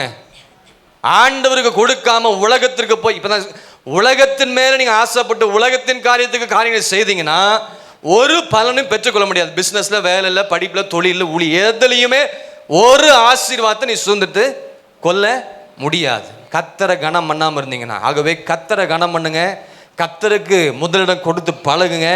கர்த்தருக்கு முதலிடம் கொடுத்து பழகும் பொழுது அஞ்ஞானிகள் நாடி தேடுகிறதை தானாக உன் கையில் உன் ப்ரொமோஷனை கர்த்தர் கொடுப்பார். ஒரு ஆமேன் சொல்லுங்க. வீட்டு சாவியை கர்த்தர் உன் கையில் கொடுப்பார். என்னங்க ஆமேன் சொல்லுங்க. நான் சும்மா சொல்ல, வீடு கட்டி கொடுப்பாரா கொடுக்க மாட்டாரா? கார் கொடுப்பாரா கொடுக்க மாட்டாரா? நல்ல சுகம் கொடுப்பாரா கொடுக்க மாட்டாரா? பலன் கொடுப்பாரா கொடுக்க மாட்டாரா? ஆரோக்கியத்தை தருவாரா தர மாட்டாரா? திருமணம் ஆகாமல் இருக்கலாம், ஆனால் திருமணத்தை கர்த்தர் நடக்க பண்ண போகிறார். ஹல்லேலூயா. ஏற்ற துணையை கர்த்தருக்கு கொண்டு வருவார். அதை விட்டுட்டு பையன் பொண்ணு ஏதாவது தேடின உன் பலன் வருஷம் முள்ளும் போச்சு. ஹல்லேலூயா. ஜெபத்தோடு தேவ சமூகத்தில் காத்திரு. வியாபாரத்தை கர்த்தர் செழிக்க செய்வார். குழந்தை பாக்கியத்தை கர்த்தர் கொடுப்பார். ஒரு அலையா சொல்லுங்க. எதுவா இருக்கட்டும் கர்த்தருக்கு முன்னிலை வைத்து செய்து பழங்க. கர்த்தர் மகிமையான காரியங்களை கர்த்தர் செய்வார். ஆகவே கர்த்தரை கனம் பண்ணுங்க. இன்னைக்கு கர்த்தரை கனம் பண்ண தேவ பிள்ளைகள் இன்னைக்கு ஆசீர்வாதமா இருக்கிறாங்க. எத்தனை பேர் ஒத்துக்கொள்றீங்க? ஒரு சகோதரன் ஒரு சபையில் நல்ல ஆவிக்குரிய ஒரு தேவ மனிதன், ஜெபிக்கிறவர், சில நேரங்களில் ஊழியம் செய்கிறவர், விசுவாசி. அவருக்கு என்ன பிரச்சனைனா திடீர்னு ஒரு நெருக்கம், பண கஷ்டம், பண நெருக்கடி, என்ன பண்ணுறனே தெரில. அவருக்கு ஒரு இடம் இருந்துச்சு, அவருக்கு நல்ல ஒரு இடம் இருந்துச்சு. அந்த இடத்த விற்க போகலான்னு பார்த்தா ஒருத்தரும் அந்த இடத்த வாங்க மாட்டேன்றான். அந்த இடத்த வாங்க மாட்டேறான். இப்போ பண நெருக்கடி, பணம் கண்டிப்பாக வேணும். 2 நாளுக்குள்ளே எனக்கு இவ்வளோ லட்சம் எனக்கு தேவை, பண தேவை இருக்குது. ஆனால் நல்லா ஜெபிக்கிற மனுஷன், கர்த்தரை கனம் பண்ணுகிறவர், வேதத்தை வாசித்த சபைக்கு ஒழுங்காக வருகிறவர், நல்ல ஆவிக்குரிய தேவ மனிதன். இப்படி அவர் நெருக்கத்தின் மத்தியிலும், பாடுகள் மத்தியிலும், பிரச்சனைகள் மத்தியிலும், குடும்பத்தில் பல போராட்ட மத்தியிலும் கர்த்தருக்கும் கொடுக்கிறாரு, சபைக்கும் கொடுக்கிறார், ஊழியக்காரர்கள் கொடுக்கிறார், ஊழியக்காரன் கொடுக்கிறார். அப்படிப்பட்ட ஒரு பெரிய நேரத்தில் இவருக்கு பெரிய ஒரு நெருக்கம் வந்துடுச்சு, பண நெருக்கம் வந்துடுச்சு. என்ன நெருக்கம் வந்துடுச்சுங்க? பண நெருக்கம். திடீர்னு ஒரு பாஸ்டர் வந்தார். பாஸ்டர் பிரதர் நாங்கள் உங்கள் சர்ச்சுக்கு போயிருந்தேன், இந்த ஒரு இடத்த பார்த்தேன், இந்த இடம் உங்களுதுன்னு சொன்னாங்க அப்படின்னு பாஸ்டர் வந்தார். பாஸ்டர் அந்த இடத்த பார்த்துட்ட பிறகு இவர் அந்த பிரதர்கிட்ட ஒரு வார்த்தையும் பேசலை. இவர் நினச்சிட்டு இருந்தார் ஒரு பிளான், நான் குத்து மதிப்பாக ஒரு சொல்கிறேன்னு வச்சுக்கோங்க, 10 லட்சத்துக்கு இடத்த விற்கலான்னு யோசிச்சிருக்கிறார். அந்த பாஸ்டர் டபுள் மடங்காக கேட்டிருக்கிறார். யாரு? கர்த்தர் கனம் பண்றவங்க. அந்த பாஸ்டர் டபுள் மடங்காக கேட்டிருக்கிறாரு. இவர் யோசித்து வைத்தது 10 லட்சம், அவரு கேட்டது டபுள் மடங்கு. கேட்டு உடனடியாக அடுத்த 2 நாள்ல அதை என்ன செஞ்சிட்டாரு? ரெஜிஸ்டர் பண்ணி மொத்த பணத்தை எடுத்து கையில் கொடுத்தாரு. அவர் கேட்டார், பாஸ்டர் நான் உங்களை பார்த்ததும் கிடையாது, உங்களை நான் சந்திச்சும் கிடையாது, எப்படி என்னை தேடி வந்தீங்க, ஒளிகாட்டமாக வந்துட்டீங்க, எங்கள் வீட்டுக்கு வந்துட்டீங்க, வந்தவனி எப்படி அந்த இடத்த நீங்கள் வாங்கணும்? எத்தனையோ பேர் அந்த இடத்த பார்த்தாங்க, வேணான்னு சொல்லிட்டாங்க, நீங்கள் எப்படி வாங்கினீங்க? பிரதர் நான் மாலை வேளையில் அந்த இடத்துல போயிருந்தேன், அங்கே ஒரு ஆலயம் இருந்துச்சு, ஊசி கோபுரம் மாதிரி ஒரு சர்ச் அங்கே இருந்துச்சு. அங்கே இருக்கிற 4 மணிக்கு அந்த பக்கம் நான் சும்மா ஒரு பக்கம் நடந்து போய் கொண்டு இருந்தேன். அந்த இடத்த பார்க்கும் பொழுது வெறுமையாக இருந்தது. அந்த கோபுரத்தின் சிலுவை, அந்த நிழல் அங்கே அந்த இடத்து மேலே பட்டுச்சு. எனக்கு இந்த இடம்தான் வேணும்னு சொல்லி அங்கே உள்ளே போய் ஜெபம் பண்ணி உடனடியாக போய் இது யாருடையன்னு விசாரித்தேன். எனக்கு என்னுடைய சிந்தையில் இருந்த அந்த பணத்தை கொடுத்து இப்படியாச்சும் வாங்கிடணும் அப்படின்னு சொல்லி வந்தேன். உடனே பணத்தை கொடுத்தாரு, உடனே லேண்ட் ரிஜிஸ்ட்ரேஷன் ஆச்சு. அந்த சகோதரன் கஷ்டப்பட்டார் பார்த்தீங்களா, நெருக்கம் வந்தார் பார்த்தீங்களா, அவருக்கு வேண்டிய தேவைகளை காட்டிலும் அதிகமாய் கர்த்தர்களுக்கு சந்தித்தார். சிலுவையின் நிலையிலிருந்து வருகிற ஆசீர்வாதம். காரணம் கர்த்தரை கனம் பண்றாரு, கர்த்தரை தேடுறாரு. ஜெபிக்கிற மனுஷன், சபைக்கு ஒழுங்கா வருகிறவர், ஊழியக்காரர்களை கனம் பண்ணுகிறவர், அவர் ஒரு பெரிய விசுவாசி, அவர் சபையில் இருக்கிறார். இன்றைக்கு பல லட்சங்களுக்கு சம்பாதித்து கொண்டு குடும்பம் ஆசீர்வாதமா இருக்கிறது. ஹல்லேலூயா, ஹல்லேலூயா. இப்போ யோசிக்கிறீங்க, ஏன் இடம் விற்காம இருக்குது அப்படின்னு சில சிந்தை வருது. நீ கர்த்தருக்கு முதலிடம் கொடுத்து ஆண்டவருக்கு உண்மையாக இருந்தீங்கன்னா டபுள் ப்ரொமோஷன், டபுள் பங்கை கர்த்தர் உனக்கு கொடுப்பார். ஹல்லேலூயா. அதுக்காக இடத்துக்கெல்லாம் போய் சண்டை போடாதீங்க. உங்களுக்கு வேண்டிய பலனை கர்த்தர் கையில் கொடுப்பார். ஹல்லேலூயா. இப்போ எதை செய்தாலும் முதலிடம் யார் கொடுக்கணும்? தேவனுக்கு கொடுங்க. உங்கள் வேலைகள் எல்லாவற்றிலும் கர்த்தருக்கு செய்கிற ஊழிய மாதிரி செய்யுங்க. பரலோகத்தின் தேவன் தாமே சீக்கிரத்தில் அதுக்கேற்ற பலனை தருவார். ஆமென். மத்தேயு 5வது அதிகாரத்தில் பார்த்தீங்கன்னா, மத்தேயு எழுதின சுவிசேஷம் 5ஆம் அதிகாரம் ஆண்டவர் அருமையான ஒரு வார்த்தை சொல்லியிருக்கிறார். 5, 11, 12 நீங்கள் வாசித்து பார்த்தீங்கன்னா, என் நிமித்தம் உங்களை நிந்தித்து துன்பப்படுத்தி பலவித தீமையான மொழிகளையும் உங்கள் பேரில் பொய்யாய் சொல்வார்களானால் பாக்கியவான்களாய் இருப்பீர்கள். சந்தோஷப்பட்டு கரளி கூறுங்கள், பரலோகத்தில் உங்கள் பலன் மிகுதியா இருக்கும். உங்களுக்கு முன்னிருந்த தீர்க்கதரிசிகளையும் அப்படியே துன்பப்படுத்தினார்கள். நிந்தை போராட்டம் உண்டு தேவஜனங்களே. இயேசுவின் நாமத்தில் நிமித்தம் நமக்கு நிந்தை இருக்குது, போராட்டம் இருக்குது. உண்மையா இருக்கிற நிமித்தமாக நமக்கு நிறைய பிரச்சனை, நிந்தை போராட்டம் உண்டு. ஆனா கலங்காதிருங்கள், நீங்க யாரு? பாக்கியவான்கள். பரலோகத்துல உங்க பலன் மிகுதியா இருக்கும். வேலையில எங்க இருந்தாலும் உங்களுக்கு போராட்டம் இருக்கும். ஆனா கர்த்தர் அங்க இருப்பார், நீ கலங்காத. அதற்கேற்ற பலனை பூலோகத்திலையும் தருவாரு, பரலோகத்திலையும் கர்த்தர் தருவார். ஆகவே கர்த்தர் நமக்கு என்ன செய்யறாரு? பலன் கொடுக்கிறார். எப்படி இருந்தால் பலன் கொடுப்பாரு? உண்மையா இருந்தால் தான் பலன் கொடுப்பார். ரெண்டாவது, எப்படி இருந்தால் பலன் கொடுப்பார்? கொலோசியர் 3:24 வாசிங்க. எதை செய்தாலும் அதை மனுஷர்களுக்கு என்று செய்யாமல், கவனிங்க, நீங்க எதை செய்தாலும் அது மனுஷர்களுக்கு என்று செய்யாமல் கர்த்தருக்கென்றே மனப்பூர்வமாய் செய்யுங்கள். கர்த்தருக்கென்று மனப்பூர்வமாய் செய்யுங்கள். முதலாவது, எதை செய்தாலும் உண்மையா செய்யுங்கன்னு பார்த்தோம். ரெண்டாவது, இப்ப எதை செய்தாலும் மனப்பூர்வமாய் கர்த்தருக்கென்று செய்யுங்க. மனுஷன் பார்க்குற மாதிரி எதையும் செஞ்சிடக்கூடாது. அல்லேலூயா. அது உதவியா இருக்கட்டும், எதுவா இருக்கட்டும், எதை செய்தாலும் மனப்பூர்வமாக கர்த்தருக்கென்று செய்யுங்கள். அப்படி செய்தால் பரலோகத்தின் தேவன் உங்களுக்கு மிகுந்த பலனை கொடுப்பார். அல்லேலூயா. இந்த மனப்பூர்வமாக அதுக்கு இன்னொரு அர்த்தம் இருக்குது. என்ன அர்த்தம்னா, இருதயபூர்வமாக. மனப்பூர்வமாக கொடுப்பதற்கு இன்னொரு அர்த்தம் என்னன்னா, இருதயபூர்வமாக. மூல பாஷையில் என்ன அர்த்தம்னா, கிரீக்கில் சொல்லப்பட்டிருக்குது, PSUCHES. இது அர்த்தம் என்னன்னா, எதை செய்தாலும் ஆத்துமாவிலிருந்து செய்யணுமா. எதுல செய்யணுங்க? ஐயோ பாவம், ஐயோ இந்த பிரதர் பாவம், ஐயோ இந்த அம்மா பாவம், இந்த பாஸ்டர் பாவம், இந்த ஊழியக்காரங்க பாவம், ஐயோ ஏதாச்சும் அப்படி செய்யவே கூடாது. பாவப்பட்டு எதையுமே செய்யக்கூடாது. ஆமேன். ஐயோ உங்க பாவம், அதற்காக உங்களுக்கு உதவி செய்யலாம். நோ. கர்த்தர் இருதயத்தை பார்க்குறாரு. அவங்களுக்கு உதவி செஞ்சா அவன் என்னை பார்த்து பாராட்டுவான், அதற்காக நம்ம செய்யலாம். அதற்கு நீ பலன் பெற்றுக்கொள்ளவே முடியாது. எதை செய்தாலும் மனப்பூர்வமாக, இருதயபூர்வமாக, ஆத்துமாவிலிருந்து செய்யுங்க. உள்ளான மனதிலிருந்து செய்யுங்கள். மனப்பூர்வமாக செய்ய. உங்களுக்கு பரலோகத்தின் தேவன் தாமே மிகுந்த பலனை கர்த்தர் கொடுப்பார். அங்கேயும் கொடுப்பாரு, பூலோகத்திலையும் கர்த்தர் கொடுப்பார். இன்னைக்கு நிறைய பேர் மனுஷர்கள் பார்க்கும்படி தான் நிறைய உதவிகளை செய்கிறாங்க. மனுஷர்கள் பார்க்கணும், அவங்க என்னை வந்து பாராட்டணும், நாங்கள் இதை செய்தால் அவங்களை எங்களை உயர்த்தி வைக்கணும், சபையில் அவங்கள என்ன பாராட்டணும். இன்றைக்கி ஒரு சர்ச்சில் போய் ஒரு இது கொடுத்தாங்கன்னா அந்த டியூப்லைட்லேயும் அந்த ஃபேன்லேயும் அவங்க பேர் எழுதணும்னு பார்க்குறாங்க. இது கர்த்தருடைய பார்வையில் பொல்லாப்பாக இருக்குது. அதற்கேற்ற பலன் நீங்கள் என்ன செய்ய முடியாது? பெற்றுக்கொள்ள முடியாது. மனுஷர் புகழ்ச்சிக்காக எதையும் செய்யாதீங்க. அவங்க என்னை புகழ்ந்து பேசணும், அதுக்காக இத்தனை லட்சம் நான் கொடுக்குறேன், அப்படி செய்யாதீங்கன்னு ஆண்டவர் சொல்கிறாரு. அப்படி செஞ்சீங்கன்னா அதுக்கேற்ற பலனை பெற்றுக்கொள்ள முடியாது. இப்போ மனிதனுடைய கரத்திலிருந்து பாராட்டை பெற வேண்டும் என்று செய்யாமல், பரலோகத்தின் தேவன் அவர் என்னை பார்க்கிறார் என்ற உணர்வோடு உள்ளத்தின் ஆழத்திலிருந்து யாரையும் பார்க்காம கர்த்தருக்கென்று மனப்பூர்வமாக செய்யுங்க. பரலோகத்தின் தேவன் உங்களுக்கு அதுக்கேற்ற பலனை தருவார். எத்தனை பேர் இதை விசுவாசிக்கிறீங்க? ஹல்லேலூயா. ஏன்னா மத்தேயு எழுதின சுவிசேஷம் 6ஆம் அதிகாரத்தில் நீங்கள் பார்த்தீங்கன்னா, இயேசு சொன்ன அற்புதமான ஒரு வார்த்தை. 6ஆம் அதிகாரம் 1-4 வாசிங்களேன். மனுஷர் காண வேண்டும் என்று அவர்களுக்கு முன்பாக உங்கள் தர்மத்தை செய்யாதபடிக்கு, கவனிங்க, உங்கள் தர்மத்தை செய்யாதபடிக்கு எச்சரிக்கையா இருங்கள். செய்தால் பரலோகத்தில் இருக்கிற உங்கள் பிதாவினிடத்தில் உங்களுக்கு பலன் இல்லை. ஆகையால் நீங்க தர்மம் செய்யும் பொழுது மனுஷரால் புகழப்படுவதற்கு மாயக்காரர் ஆலயங்களிலும் வீதிகளிலும் செய்வது போல உனக்கு முன்பாக ஊதுவியாதே. அவர்கள் தங்கள் பலனை அடைந்து தீர்ந்ததென்று மெய்யாகவே உங்களுக்கு சொல்லுகிறேன். நீயோ தர்மம் செய்யும் போது, நீங்க தர்மம் செய்யும் பொழுது எதை உதவி செஞ்சாலும் உன் தர்மம் அந்தரங்கமா இருப்பதற்கு உன் வலது கை செய்கிறதை உன் இடது கை அறியாதிருக்க கடவுள். அப்பொழுது அந்தரங்கத்தில் பார்க்கிற உன் பிதா தாமே உனக்கு வெளியரங்கமாய் பலன் அளிப்பார். எத்தனை பேர் ஆமென் சொல்றீங்க?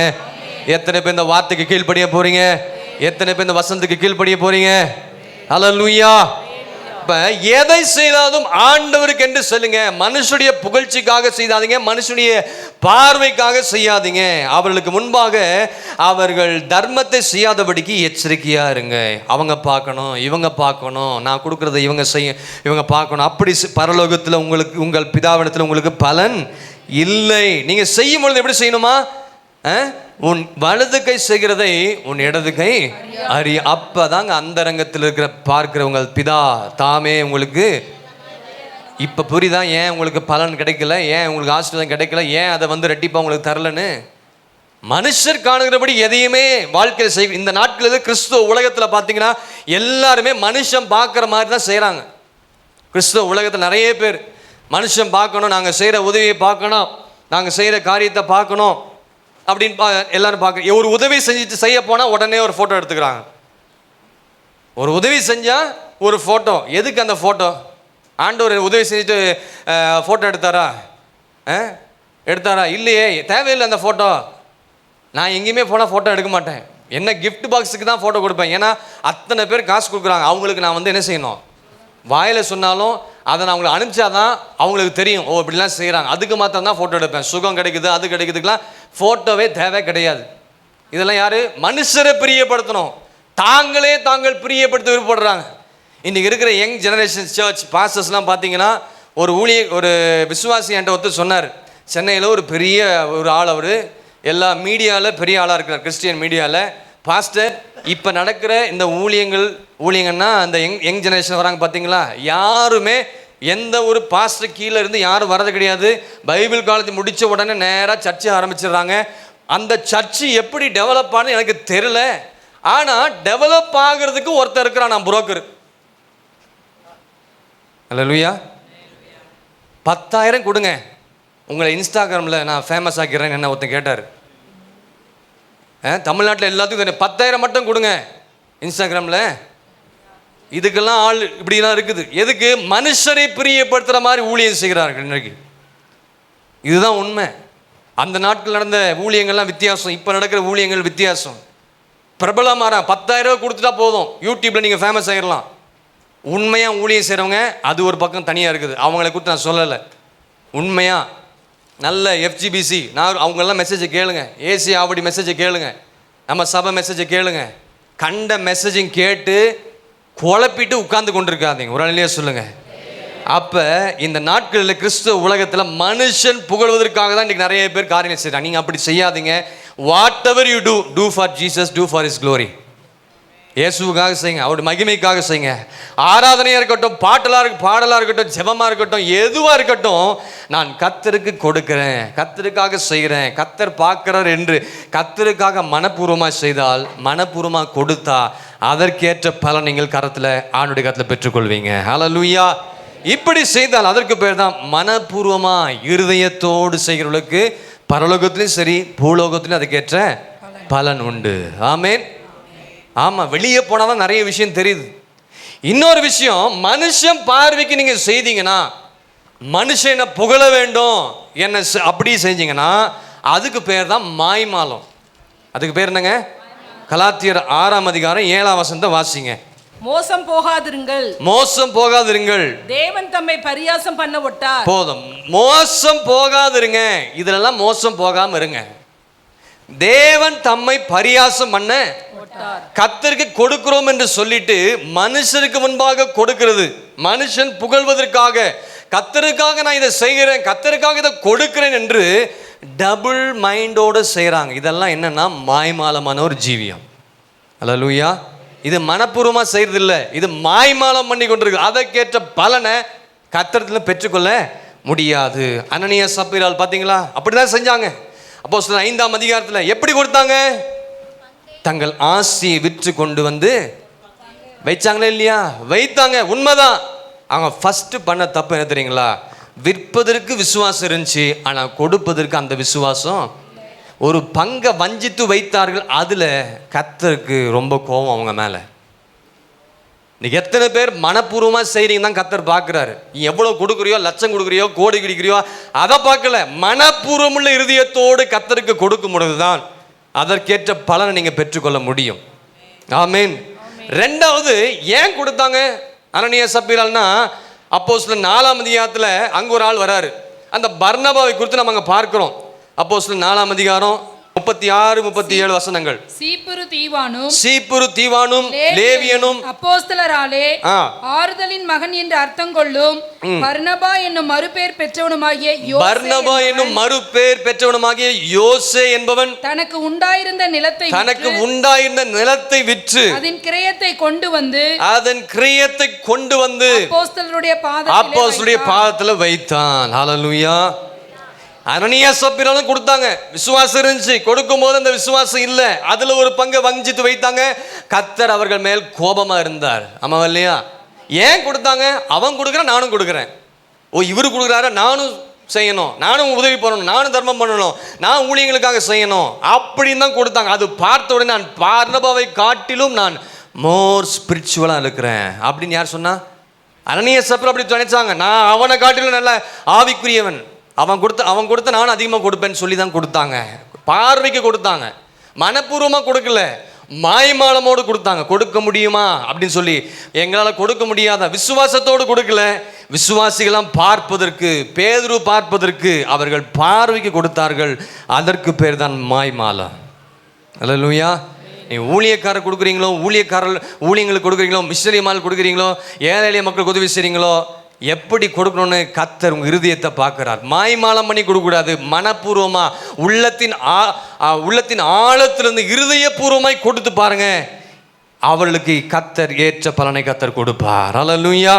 இப்படி மனுஷர் பார்க்கும்படி மாய்மாலமா கொடுக்காம இருதயபூர்வமாக கர்த்தர் பார்க்கிறார் என்று கர்த்தருக்கு செய்தால், கர்த்தர் சொல்றாரு, பரலோகத்தின் தேவன் தாமே மிகுந்த பலனை அங்கேயும் கொடுப்பாரு, பூலோகத்திலையும் கர்த்தர் கொடுப்பார். இன்றைக்கு நம்முடைய வாழ்க்கையில் எல்லா சூழ்நிலையிலும் இன்னைக்கு இந்த சபை, இந்த அண்டர் கிரவுண்ட் சர்ச்சு கட்டுறதுக்கு எத்தனையோ பேர், பலர், ஏழை எளிய மக்கள், பெரியவங்க எல்லாருமே பணத்தை கொடுத்தாங்க.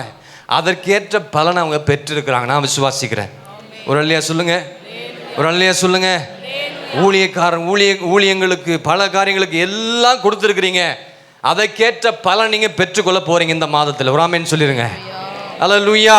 உங்கள் வேலையில், தொழிலில், பிஸ்னஸில், வியாபாரத்தில் எல்லா தக்க பலனை கர்த்தர் கொடுப்பார். எதை செய்தாலும் மனப்பூர்வமாய் கர்த்தருக்கென்று செய்யுங்க, அதுக்கேற்ற பலனை கர்த்தர் கொடுப்பார்.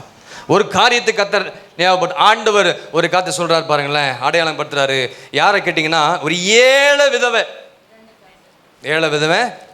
அங்கே லூக்காவின் சுவிசேஷம் 2ஆம் அதிகாரத்தில் நீங்கள் பார்த்தீங்கன்னா 1-2 வசனம் நீங்கள் பார்த்தீங்கன்னா, அங்கே நாம் பார்க்கும் பொழுது ஒரு ஏழை விதவை வந்து அங்கே ஆலயத்துக்குள்ளே வந்து நின்று கொண்டிருக்காங்க. காணிக்க போடுறதை நம்ம பார்க்குறோம். நாட்கள் 21:1-2 வசனம் நீங்கள் பார்த்தீங்கன்னா தெரியும். ஏழை விதவை, பணக்காரங்க எல்லாருமே, நல்ல ஆசை செல்வாக்கு உள்ளவர்கள் எல்லாருமே வந்து என்ன செய்கிறாங்க? காணிக்க போடுறாங்க. 21ஆம் அதிகாரம் 1-2 வசனம். அவர்கள் கண்ணேறிட்டு பார்த்தபோது ஐஸ்வர்யவான்கள் காணிக்கை பெட்டியில தங்கள் காணிக்கைகளை போடுகிறது இயேசு கண்டார். ஒரு ஏழை விதவை, கவனிங்க, ஒரு ஏழை விதவை அதிலே 2 காசை போடுகிறதையும் கண்டு, அவ கையில இருந்ததே அவ்வளவுதான், 2 காசை போடுகிறதை கண்டு இந்த ஏழை விதவை மற்ற எல்லாரை பார்க்கிலும் அதிகமாக போட்டாள் என்று மெய்யாகவே உங்களுக்கு சொல்லுகிறேன். ஆமென். ஹல்லேலூயா. ஹல்லேலூயா. கர்த்தர் சொல்றாரு, நான் இவள் தான் மற்றவர்களை காட்டிலும் அதிகமாக போட்டார். மற்றவர்களை காட்டிலும் அவங்க போட்ட காசு எத்தனை? 2 காசு தான். மற்றவங்க அதிகமாக போட்டிருக்கிறாங்க. ஆனால் கர்த்தர் சொல்றாரு, இவர் தான் அதிகமாய் போட்டால். எப்படிங்க அது? எப்படி சாத்தியம்? எப்படின்னா, தன் ஜீவனுக்கு உண்டான எல்லாவற்றையும் போட்டு விட்டாள். அல்லேலூயா. கர்த்தருடைய பார்வை எப்படி தெரியுங்களா? நாம் எவ்வளவு கொடுக்கிறோம் என்பதல்ல, எவ்வளவு எடுத்து வைத்திருக்கிறோம் என்று தான் பார்க்குறாரு. புரிஞ்சா? எவ்வளவு கொடுக்கிறோம் என்பதல்ல, எவ்வளவு எடுத்து வச்சிருக்கிறீங்க. 10ல் 1 பங்கு, அந்த 1 பங்குலையும் 1/2 பங்கு எடுத்து வச்சு கொடுத்தீங்கன்னா அதுக்கேற்ற பலனை பெற்றுக்கொள்ள முடியாது. அல்லேலூயா. அப்போ கர்த்தருடைய பார்வை எப்படின்னா, நீங்கள் எவ்வளவு மறைத்து வைத்திருக்கிறீங்க? மனப்பூர்வமாக இருக்குதா? இவன் ஒன்றுமே வைக்கல, இருக்கிறத எல்லாத்தையும் அந்த அம்மா என்ன செஞ்சாங்க? போட்டாங்க. அப்போ யார் பெரிய அளவில் கொடுத்தானா? இந்த ஏழை விதவை. ஆண்டுடைய பார்வையே வேறங்க. மனப்பூர்வமாக செய்யுங்க, இருதயபூர்வமாய் செய்யுங்க. பரலோகத்தின் தேவன் தாமே அதற்கேற்ற பலனை கர்த்தர் கொடுப்பார். ஹல்லேலூயா. மூன்றாவதாக கொலோசியர் 3:17 வாசிங்க. கொலோசியர் 3:17. வார்த்தையினாலாவது கிரியையினாலாவது நீங்கள் எதை செய்தாலும் அதையெல்லாம் கர்த்தராகிய இயேசுவின் நாமத்தினாலே செய்து அவர் முன்னிலையாக பிதாவாகிய தேவனை ஸ்தோத்திரியுங்கள். ஹல்லேலூயா. பலன் வேணும்னா உண்மையா செய்யுங்க. எதை செஞ்சாலும் வேலையில, தொழில, எல்லாத்துலயும் உண்மை இருக்கணும். ரெண்டாவது, பலன் கிடைக்கணும்னா என்ன செய்யணுமா? மனப்பூர்வமா செய்யணும், இருதயபூர்வமாக செய்யணும். உள்ளத்தின் ஆழத்திலிருந்து செய்தால் உங்களுக்கு கர்த்தர் பலனை கொடுப்பார். மூன்றாவது, நன்றி அறிதலோடு செய்யுங்க. Serve thankfully. என்னமா? Serve thankfully. நன்றி அறிதலோடு செய்யுங்க, மனப்பூர்வமாக செய்யுங்க. இப்படி அநேக காரியங்களை கர்த்தர் நம்மோடு கூட பேசிக்கொண்டே இருக்கிறார். இங்கே நம்ம பார்த்தோம், கடைசி பகுதியில் பார்த்தீங்கன்னா அவர் முன்னிலையாக பிதாவாகிய தேவனை, அப்படின்னா தேங்க்ஸ் கிவிங்னு அர்த்தம். நன்றி அறிதலோடு பண்ணுங்க. என்ன செஞ்சாலும் ஜெபம் பண்ணி, துதித்து, ஸ்தோத்திரம் பண்ணி, பாடி, ஆண்டவருக்கு ஆராதனை பண்ணி உங்க காரியத்தை செய்யுங்க. அதற்கேற்ற பலனை பெற்றுக்கொள்வீங்க. நன்றி ஆண்டவர், இதுவரைக்கும் நடத்துனீங்க, இதுவரைக்கும் என் பிஸ்னஸ், என் வேலை, என் தொழிலில், எல்லா பகுதியிலும், ஊழியத்தின் பாதையில், குடும்ப வாழ்க்கையில், குடும்பத்தின் தேவைகள், குடும்பத்தின் பிள்ளையுடைய காரியங்கள் எல்லாவற்றையும் நேர்த்தியாக செம்மையாக நடத்துனீங்க ஆண்டவரே. அப்படி நன்றி செலுத்தி ஜெபம் பண்ணி ஸ்தோத்திரம் பண்ணி அடுத்த காரியத்தை செய்யுங்க. உங்களுக்கு பலன் கர்த்தர் கொடுக்க வல்லவராக இருக்கிறார். ஆமென். அப்போ ஆண்டவரை துதிக்கணும். இன்றைக்கி சபையில் துதிக்கிறதே கிடையாது. வீட்டில் போனால் கூட சிலர்லாம் வாயை திறந்து ஜெபம் பண்ணுறதே கிடையாது, பாடுறதும் கிடையாது. பெரியவங்களும் அப்படி தான் இருக்காங்க, சிறு பிள்ளைகளும். பெற்றோர்கள் எப்படி இருக்கிறாங்களோ அதே போல தான் உங்கள் பிள்ளைகளும் இருக்கிறாங்க. ஒரு அல்லேலூயா சொல்லிடுங்க. அதுக்கும் அல்லேலூயா. ஆமென். நானும் எவ்வளவோ கத்தி சொல்லுவேன், வாயை திறங்க, பாடுங்க, துதிங்க. நம்ம வர்றதே எதுக்கு? ஒரு நாள் தான் வரோம். அந்த நாளில் கர்த்தரை பாடி துதித்து ஆராதிக்கணும். அதையும் செய்யலைன்னா எப்படி ஆண்டுடைய கரத்தில் பலனை பெற்றுக்கொள்ள முடியும்? வீடுகளிலே தேவ சமூகத்தில் காத்திருந்து நன்றி செலுத்தி கொண்டு குடும்பத்தோடு இருந்து கர்த்தருக்கு என்ன செய்யணுமா? நன்றி செலுத்துங்க, துதிங்க. எந்த ஒரு காரியம் பண்ணாலும் கர்த்தர் கொடுப்பதற்கு முன்பதாகவே கொடுத்து விட்டார் என்று சொல்லி வீட்டில் குடும்பமாக சேர்ந்து ஜெபிங்க. உங்கள் காரியங்களை கர்த்தர் மாறுதலை முடிய பண்ணுவார். உங்கள் காரியத்தை ஜெயமாக கர்த்தர் முடிய பண்ணுவார். எனக்கு இந்த வேலையை கர்த்தர் கொடுத்துட்டார், ஜெபம் பண்ணி பாருங்க, நன்றி செலுத்தி ஸ்தோத்திரம் பண்ணி கர்த்தர் மகிமையான காரியங்களை கர்த்தர் செய்ய போகிறார். ஹல்லேலூயா. யோசபாத் ராஜா குறித்து நம்ம எல்லாருக்கும் தெரியும். யோசபாத் ராஜா பழைய ஏற்பாட்டில், புதிய ஏற்பாட்டில் ஒரு காட்சி சொல்லி நான் முடிக்க விரும்புகிறேன். முதல்ல யோசபாத் ராஜா மிகவும் பயந்து கலங்கி போயிருந்தான். யூதாவுக்கு விரோதமான அங்கே பதுங்கியிருந்த எல்லா அம்மோன் புத்திரர், அப்புறம் மோவாபிய, சேய் மலைதாசத்தார் எல்லாரும் கூடி வந்திருக்கிறேன். இப்போ பயந்து கலங்கி கொண்டிருக்கிற நேரத்தில் யோசபாத் யாரையும் தேடி ஓடலை. அவன் கர்த்தரை துதிக்கும்படியாக பாடல் குழுக்களை ஏற்படுத்தினான், ஜெபத்தை ஏற்படுத்தினான், ஆலயத்து கூடி வர செய்தான். அவர்கள் பாடி துதிக்கும் பொழுது தேவ கிருபை என்றும் உள்ளது, கர்த்தருடைய கிருபை என்றும் உள்ளது என்று சொல்லி அவர்கள் பாடி துதிக்கிற வேளையில கர்த்தர் மகா சத்தமாய் கம்பீரமாய் அவர்களை துதிக்கும் பொழுது அவர்களுக்காக கர்த்தர் யுத்தம் பண்ணினார். ஹல்லேலூயா. யூதாவுக்கு விரோதமாய் பதிவிருந்த அம்மோன் புத்திரர், மோவாபியர், அப்புறம் சேர் மலைதேசத்தார் எல்லாரும் வெட்டுண்டு விழுந்து போனார்கள். பிரச்சனையா, போராட்டமா, கஷ்டமா, கண்ணீரா, தேவையா, எதுவாக இருந்தாலும் ஜெபிக்க முதல் கற்றுக்கொள்ள. உட்கார்ந்து அழுது கொண்டிருக்காம ஆண்டுடைய பாதத்தில் மரியாள் தன்னை விட்டு எடுபடாத நல்ல பங்கு தெரிந்து கொண்டது போல ஆண்டுடைய கரத்தை, ஆண்டுடைய பாதத்தை உறுதியாய் கட்டிப்பிடித்து நன்றி செலுத்தி ஜெபம் பண்ணுங்க. எல்லா காரியத்திலையும் கர்த்தர் உங்களுக்கு ஜெயமாய் நடத்தி செல்வார். ஆமென். புதிய ஏற்பாட்டில் பாருங்க, அப்போஸ்தலனாகிய பவுலும் சீலாவும் ஜெபம் பண்றாங்க. இப்ப சிறைச்சாலையில் இருக்கிறாங்க. 16:25 வாசிங்க. நடுராத்திரியிலே பவுலும் சீலாவும் ஜெபம் பண்ணி தேவனை துதித்து பாடினார்கள். காவலில் வைக்கப்பட்டவர்கள் அதை கேட்டுக்கொண்டிருந்தார்கள். சடுதியிலே சிறைச்சாலையின் அஸ்திபாரங்கள் அசையும்படி பூமி மிகவும் அதிர்ந்தது. உடனே கதவுகள் திறவுண்டது, எல்லாருடைய கட்டுகளும் கலண்டு போயிற்று. ஹல்லேலூயா. கைகளில் கால்களில் விலங்கு போட்டிருக்கு. எப்படி பாடியிருப்பாங்க, எப்படி தூச்சிருப்பாங்க. இப்போ நமக்கு நல்ல விடுதலையோடு கையெல்லாம் நல்ல ஃப்ரீயாக இருக்குது. ஆனாலும் நம்ம என்ன செய்யறதில்ல, பாடி துதிக்க முடியல. ஏதாவது ஒரு பிரச்சனை வந்தால் தான் நம்ம பாடுறோம், ஏதாவது கண்ணீர் வந்தால் தான் பாடுறோம், துதிக்கிறோம், சபையை தேடுறோம், அதை செய்கிறோம், இதை செய்கிறோம். ஆனால் அந்த பிரச்சனைகள், பாடுகள், கஷ்டங்கள் வருவதற்கு முன்பதாகவே அப்படிப்பட்ட சூழ்நிலை இருந்தாலும் கர்த்தரை பாடுங்க, துதிங்க, ஆராதனை பண்ணுங்க, ஜெபிங்க. பிரச்சனையை முன்பாக வைத்து ப்ரேயர் பண்ணுங்க. கர்த்தர் எனக்கு கொடுப்பார், என் தேவையை சந்திப்பார், எனக்கு ஜெயம் கொடுப்பார், விடுதலையாக்குவார், சுகம் கொடுப்பார், நான் நினைத்திருக்க காரியத்தில் என் வாழ்க்கையில் கர்த்தர் வாய்க்க செய்வார் என்று சொல்லி எதை செய்தாலும் கர்த்தருக்கு முன்பதாக உண்மையுள்ளவர்களாக செய்யுங்க, நன்றியர்களோடு செய்யுங்க. கர்த்தர் மகிமையான காரியங்களை கர்த்தர் செய்வார். ஹல்லேலூயா. எபேசியர் 5ஆம் அதிகாரத்தை நீங்கள் வாசித்து பார்க்கும் பொழுது, அந்த முழு அதிகாரத்தை நீங்கள் வாசித்து பார்த்தீங்கன்னா பல இடங்களுக்கு கர்த்தர் பவுலை கொண்டு போகிறாரு. பல இடங்களில் கர்த்தர் பவுலை கொண்டு போகிறாரு. அங்கே கொண்டு போகிறாரு, வயல்வெளிக்கு கொண்டு போவார், கடைசியாக குடும்பத்துக்கு கொண்டு போவார். குடும்பத்துக்கு போன பிறகு முதல்ல சொல்வார், 19ஆம் வசனத்தை வாசிங்க. குடும்பத்துக்கு கொண்டு போன பிறகு முதல்ல ஒரு வார்த்தை சொல்வார், 5 சங்கீதங்களினாலும் கீர்த்தனைகளினாலும் ஞான பாட்டுகளினாலும் ஒருவருக்கொருவர் புத்தி சொல்லிக் கொண்டு நீங்கள் இருதயத்தில் கர்த்தரை பாடி கீர்த்தனம் பண்ணுங்கள். ஹல்லேலூயா. எத்தனை பேர் வீட்டில் பாடுறீங்க? கையை உயர்த்துங்க பார்ப்போம். நீங்கள் வீட்டில் சரியாக பாடினீங்கன்னா இங்கே வந்து நீங்கள் பாடாமல் இருக்க மாட்டீங்க. கர்த்தரை கண்டிப்பாக நீங்கள் பாடுவீங்க. ஹல்லேலூயா. சகோதரிகள் சத்தம் தான் அதிகமாக கேட்குது, பிரதர் சத்தம் கேட்க மாட்டேங்குது. ராகம் வரலனாலும் பாடுங்க. ஹல்லேலூயா. சில பாட்டிமாரெலாம் பாடுறதை பார்த்து எனக்கு அவ்வளோ சந்தோஷமாக இருக்கும். என்னதான் பாடுறோம், புது பாட்டாக இருந்தாலும் சரி, அவங்க வாய் அசைக்கும். அதை கர்த்தர் பார்க்க, ஒருவேளை நீங்கள் சிரிக்கலாம், ஆனால் கர்த்தர் அதை குறித்து சந்தோஷப்படுவார். அவளுக்கு பலன் கிடைக்கும். சிரிச்சிங்கன்னா உங்களுக்கு பலன் கிடைக்காது. ராகத்தெல்லாம் கர்த்தர் பார்க்கல. ஆமாம், ராகமுள்ள தான் பாடணும் இல்லை, ராகம் இல்லைன்னா கூட மனப்பூர்வமாக உள்ளத்தின் ஆழத்தின் நன்றி இதயத்தோடு பாடி துதிக்கும் பொழுது கர்த்தர் உனக்காக எல்லாவற்றையும் செய்து முடிப்பார். ஹல்லேலூயா. என்ன சொல்ல வரேன்னா, முதலில் குடும்பத்துக்கு வராரு. பவுல் குடும்பத்துக்கு போன பிறகு முதல்ல சொல்கிறாரு, கீர்த்தனைனாலும் ஞானப்பாட்டினாலும் பாடி துதிங்க. குடும்பத்தில் பாடி துதியுங்கள், கர்த்தர் அற்புதங்களை கர்த்தர் செய்ய போகிறார். ஆமாம், பாஸ்டர் ஜெபம் பண்ணுறாரு, பின்மாரிக்குள்ளே ஜெபம் பண்ணுறாங்க, ஊழியக்காரன் ஜெபம் பண்ணுறாங்க, அவங்க பாட்டு பண்ணிட்டு தான் இருப்பேன். நீ ஜெபம் பண்ணாத வரைக்கும் வாழ்க்கையில் அற்புதம் நடக்காது. ஆமாம், நீங்கள் மாறாத வரைக்கும் எந்த பலனை பெற்றுக்கொள்ள முடியாது. உண்மையுள்ள மனுஷன் பரிபூரண. ஆமாம், எல்லாத்துலேயும் உண்மையாக இருக்கு. இப்படி எதை செய்தாலும் இயேசுவின் நாமத்தில் அதை செய்ய கற்றுக்கொள்ளுங்க. என்ன செய்யணும்? உண்மையாக செய்யுங்க, மனப்பூர்வமாக செய்யுங்க, நன்றியோடு ஸ்தோத்திரம் பண்ணி செய்யுங்க. பரலோகத்தின் தேவன் தாமே அதற்கேற்ற பலனை பூலோகத்திலும் பரலோகத்திலும் கர்த்தர் கொடுப்பார். கர்த்தர் நம்மை ஆஸ்வதிக்க வல்லவராக இருக்கிறார். நம் கண்களை மூடி நாம் ஜெபிப்போம்.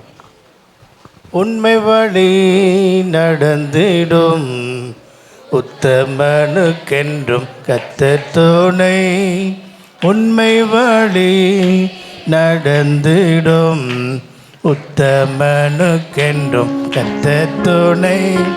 கண்கள் அவன் மீது வைத்திடுவார், கருத்தாய் காத்திடுவார்.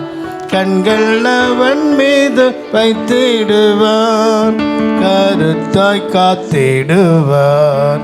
கர்த்தரை நம்பியே ஜீவிப்போம், கவலை கஷ்டங்கள் தேர்ந்திடும். கைவிடா காத்திடும் பரமனின் கரங்களை நாம் பற்றிக் கொள்வோம். கைவிடா காத்திடும் பரமனின் கரங்களை நாம் பற்றிக் கொள்வோம். ஜீவதேவன் பின் செல்லுவோம், ஜீவ ஒளிதரைவோம். ஜீவதேவன் பின் செல்லுவோம், ஜீவ ஒளிதனை கண்டடைவோம். மனதின் காரிருள் நீங்கிடவே சமாதானம் தங்கும். ஜெபிப்போம். ஸ்தோத்திரிக்கிறோம் ஆண்டவரே, மே ஸ்தோத்திரம். எங்களை அதிகமாக நேசிக்கிற எங்கள் நல்ல தகப்பனே, நன்றியோடு நாங்களுமே துதித்து உம்மை மகிமைப்படுத்துகிறோம். நல்ல ஆராதனை வேலைக்காக நன்றி செலுத்துகிறோம். அந்த நல்ல ஆராதனையிலே கர்த்தர் மகிமையாக நீர் வெளிப்பட்டபடினால் நம்ம ஸ்தோத்திரம். வான சேனையோடு எங்கள் மத்தியில் இறங்கி வந்தீரே, இதற்காக நன்றி செலுத்துகிறோம். ஒவ்வொருவரோடு பேசினபடினால் நம்ம துதிக்கிறோம் ஆண்டவரே, மே ஸ்தோத்திரிக்கிறோம் கர்த்தாவே. விசேஷம் ஆண்டவரே, இந்த நாளிலே பேசின நல்ல வேத வசனங்களுக்காக எதை செய்தாலும் கர்த்தருக்கென்று ஆண்டவரே மனப்பூர்வமாய் நாங்கள் செய்ய ஆண்டவரே, மனிதர்கள் காண வேண்டும் என்று அல்ல, நீர் காண வேண்டும், நீர் பார்க்க வேண்டும் என்பதே ஆண்டவரே எங்களுடைய இருதயத்தின் இருதயத்தின் ஆழத்தில் இருந்து ஆண்டவரே எல்லாவற்றையும் செய்ய வேண்டிய விசேஷித்த கிருபையை ஆண்டவரே எங்கள் ஒவ்வொருவருக்கும் நீர் கொடுக்கும்படியா ஜெபிக்கிறப்பா.